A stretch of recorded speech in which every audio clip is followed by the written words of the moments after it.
Les ombres du passé. Mon secret inviolable.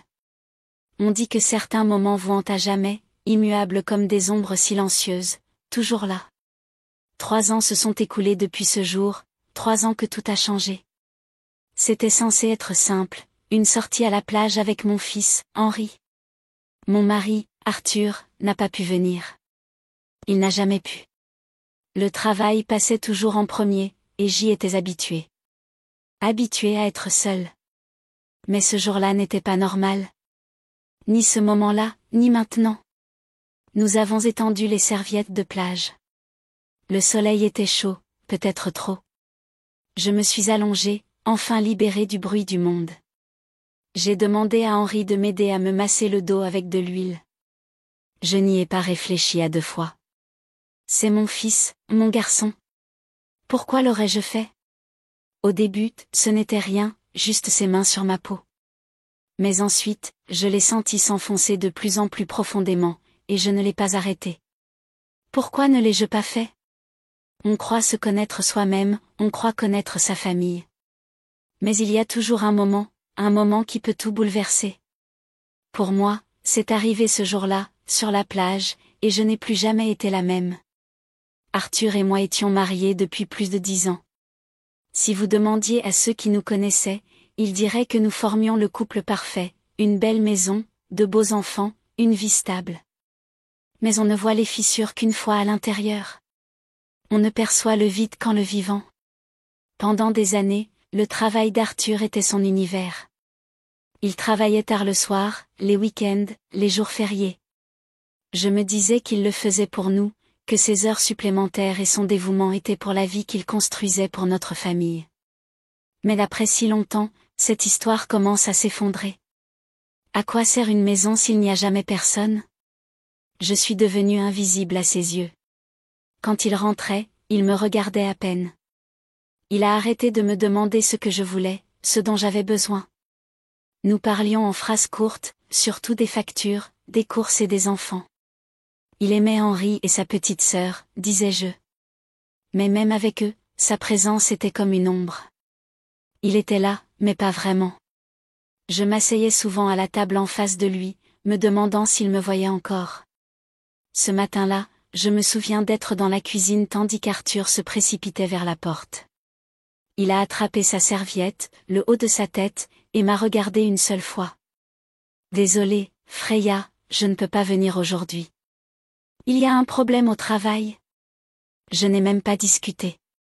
J'ai hoché la tête, comme toujours, la gorge serrée. Je me suis dit que tout allait bien, qu'Henri et moi pouvions y aller seuls.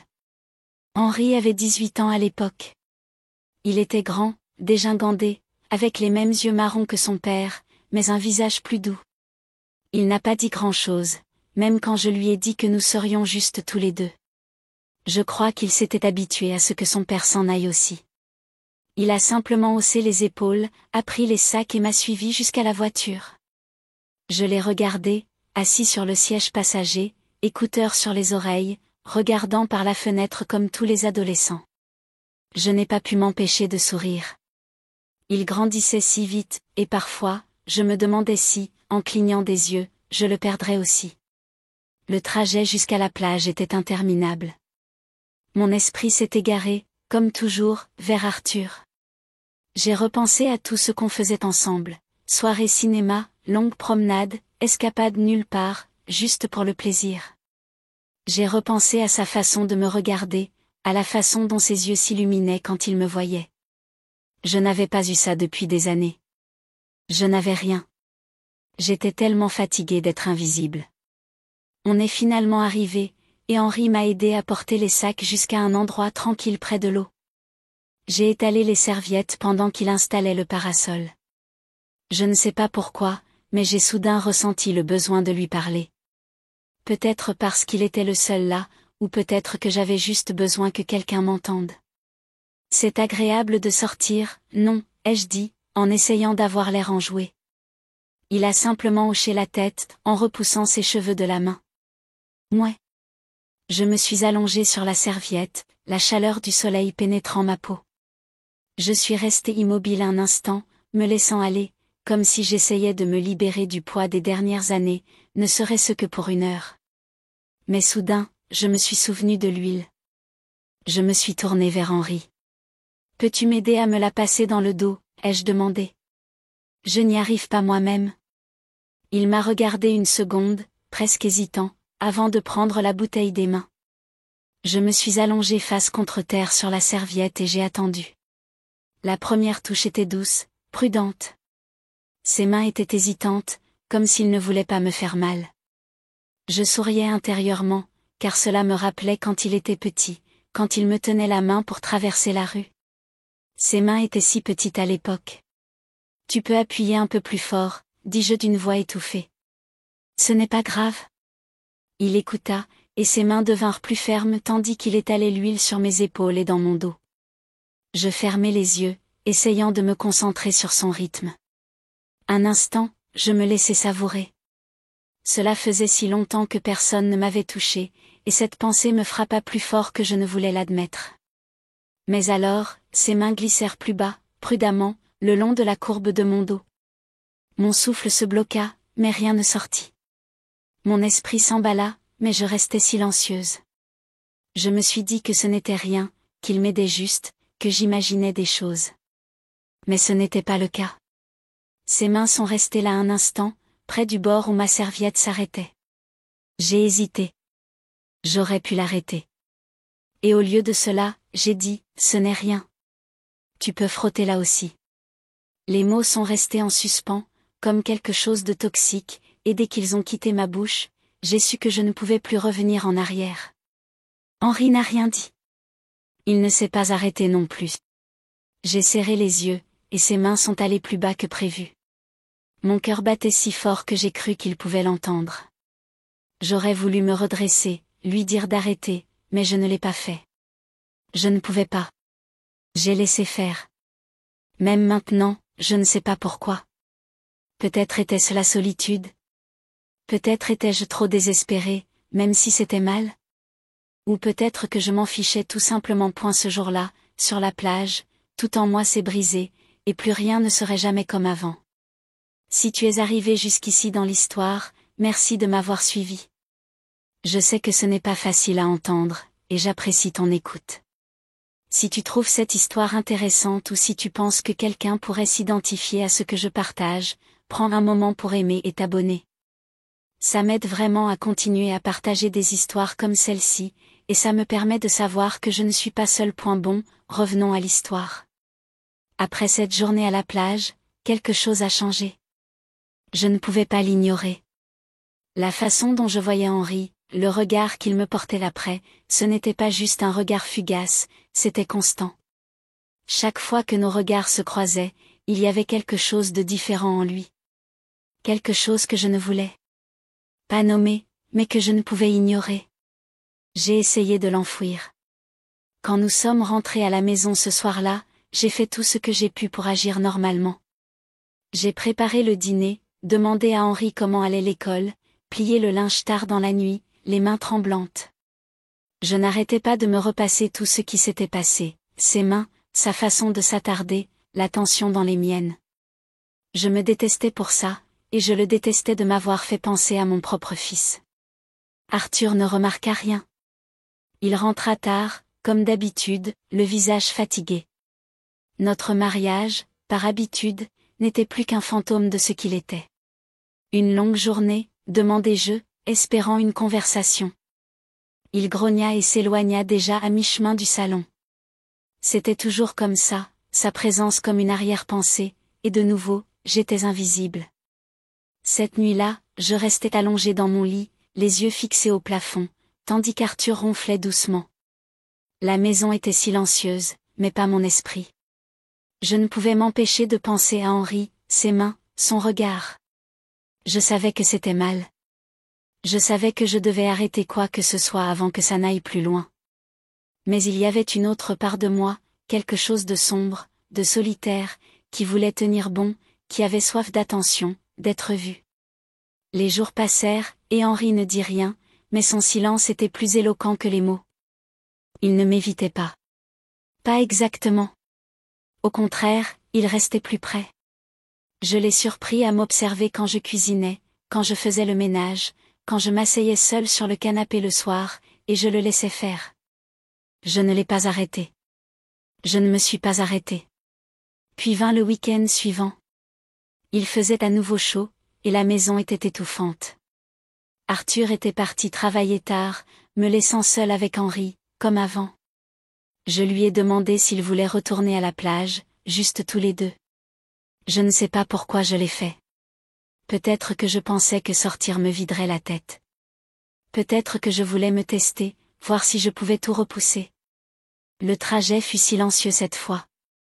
Henri ne mit pas ses écouteurs. Il resta assis là, à regarder par la fenêtre, le genou tremblant nerveusement. Je voulais dire quelque chose, n'importe quoi pour briser le silence, mais chaque fois que j'ouvrais la bouche, les mots restaient coincés dans ma gorge. Quand nous sommes arrivés à la plage, elle était presque déserte. Je me souviens du bleu de l'eau, de sa douceur sur mon visage. J'ai étendu les serviettes comme avant, et Henri m'a aidé à tout mettre en place. Je ne lui ai pas demandé de me passer de l'huile sur le dos. Cette fois, je ne pouvais pas. Au lieu de cela, je suis restée allongée là, les yeux fermés, faisant semblant que tout allait bien. Mais même les yeux fermés, je pouvais le sentir. Je le voyais me regarder. Le véritable point de rupture est arrivé plus tard dans l'après-midi. Nous avons décidé de nous rincer aux douches de la plage avant de rentrer, juste pour enlever le sable. Mais quelque chose s'est produit. Quelque chose que je n'arrive toujours pas à expliquer. Arrivé aux douches, Henri est allé en premier, laissant l'eau couler sur son dos. Je suis restée sur le côté, l'observant un instant. Je ne sais pas ce qui m'a pris, mais j'ai enlevé mes vêtements et je me suis mise à côté de lui, l'eau fraîche contre ma peau. Henri m'a regardé, surpris. Je ne sais pas si c'était de la surprise, de la confusion ou autre chose, mais il n'a pas dit un mot. Je l'ai regardé, vraiment regardé, et j'ai dit, tu devrais aussi enlever ton short. Tu dois bien te rincer. Je ne sais pas pourquoi je l'ai dit. Peut-être voulais-je me prouver que je pouvais le contrôler, que je pouvais l'arrêter, ou peut-être que je le testais, que je me testais moi-même. Il a hésité une seconde, puis a obéi et a retiré son short. Et nous étions là, seuls, l'eau ruisselant sur nous, rien que ce que nous étions tous les deux. Je lui ai tourné le dos et j'ai dit doucement, aide-moi pour mon dos. Et il l'a fait. Ses mains étaient à nouveau prudentes, comme avant, mais la tension était indéniable. Elle était en lui, elle était en moi. Lorsqu'il a atteint ma taille, je me suis figée. L'air semblait s'épaissir autour de nous. Le bruit de l'eau couvrait tout le reste. J'aurais pu m'écarter, j'aurais pu l'arrêter, mais au lieu de cela, je me suis penchée vers lui. J'ai attrapé ses mains et les ai guidées. Et quand je l'ai fait, il ne s'est pas écarté. Ce qui s'est passé ensuite, je ne peux l'expliquer. Je ne l'expliquerai pas. Ce fut un instant, un mélange confus de besoin, de solitude et d'autres choses. D'autres choses que je ne veux pas nommer. Ce n'était ni doux ni lent. C'était désespéré, passionné, absolument mal. Mais je ne pouvais pas l'arrêter. Je ne le voulais pas. Et quand ce fut fini, nous sommes restés là, l'eau coulant toujours sur nous, le monde s'effaçant, mais pas la vérité. Il m'a serré dans ses bras comme personne ne l'avait fait depuis des années, et je l'ai laissé faire. Après, nous n'avons pas parlé. Nous nous sommes séchés, avons fait nos bagages et sommes retournés à la voiture en silence. J'ai jeté un coup d'œil à Henri du coin de l'œil. Son visage était rouge, ses mouvements étaient raides. Je savais que j'avais tout gâché. Je savais que nous avions franchi une ligne qui ne pourrait jamais être refranchie, et pourtant, pour la première fois depuis des années, je me sentais en vie. Le trajet du retour fut silencieux au début. La voiture était trop petite, trop lourde, comme si l'air lui-même pesait sur nous. J'agrippais le volant, essayant de me concentrer sur la route, mais mon esprit tournait. Je pouvais voir Henri, ses mains, son corps, le poids de ce que nous venions de faire. Je n'arrêtais pas de lui jeter des coups d'œil furtifs, assis sur le siège passager. Il était figé, regardant par la fenêtre, le visage rouge, la mâchoire serrée. Et soudain, il parla. « Maman », dit-il d'une voix basse, presque incertaine. Je ne le regardais pas. Je ne pouvais pas, mais je l'entendis. Que s'est-il passé là-bas? Mon cœur fit un bond. Un instant, je songeais à faire semblant de ne pas avoir entendu, à ignorer la chose, à changer de sujet, mais il était inutile de faire semblant, pas après ce que nous avions fait. Je pris une inspiration tremblante et répondis, je ne sais pas, c'était la vérité, ou du moins ce qui s'en rapprochait le plus. Je ne savais pas ce qui s'était passé, ni pourquoi. Tout ce que je savais, c'est que tout avait changé. Nous étions tous les deux si silencieux après ça, assis là dans le noir. Je pensais que ce serait fini, que nous rentrerions à la maison, essaierions d'oublier et ferions comme si de rien n'était. Mais Henri avait d'autres idées en tête. Avant que je puisse ouvrir la portière, il s'est penché, hésitant, comme s'il avait peur que je m'éloigne. Mais je ne l'ai pas fait. Je l'ai laissé faire, et j'ai perdu le contrôle. Je ne sais pas si c'était à cause de la solitude, des années de négligence, ou de la façon dont Henri me regardait, comme personne ne l'avait fait depuis si longtemps, mais j'ai laissé faire. Juste devant notre maison, Henri s'est approché, ses mains glissant sur moi comme si elles appartenaient à cet endroit, vivantes, désirées, vues pour la première fois depuis des années. Je me fichais de tout le reste. Je ne sais pas combien de temps nous sommes restés ainsi, emmêlés, mais finalement, nous sommes entrés. Je ne me souviens pas de grand-chose du chemin jusqu'à la porte, juste de sa main, du silence entre nous, bourdonnant comme de l'électricité. Nous n'avons pas parlé. Nous n'en avions pas besoin. Une fois à l'intérieur, tout s'est intensifié, comme si nous nous étions retenus trop longtemps et que le barrage avait finalement cédé. Les jours qui ont suivi ont été flous. Henri est resté près de moi, trouvant toujours des raisons de me frôler ou de me regarder quand personne d'autre ne regardait. Je me suis dit d'arrêter, de m'éloigner, d'en finir. Mais chaque fois que je le regardais, je voyais la même solitude. C'était comme si nous étions le miroir l'un de l'autre, reflétant le même besoin, le même vide. Et je ne pouvais pas dire non. Je ne le voulais pas. Le soir, j'étais allongée dans mon lit à côté d'Arthur, fixant le plafond, écoutant le son de sa respiration. Je pensais à Henri dans la pièce d'accent grave côté, à ses mains, à la façon dont il m'avait fait revivre. Puis, je fermais les yeux, pleine de culpabilité. Je savais que ça ne pouvait pas durer.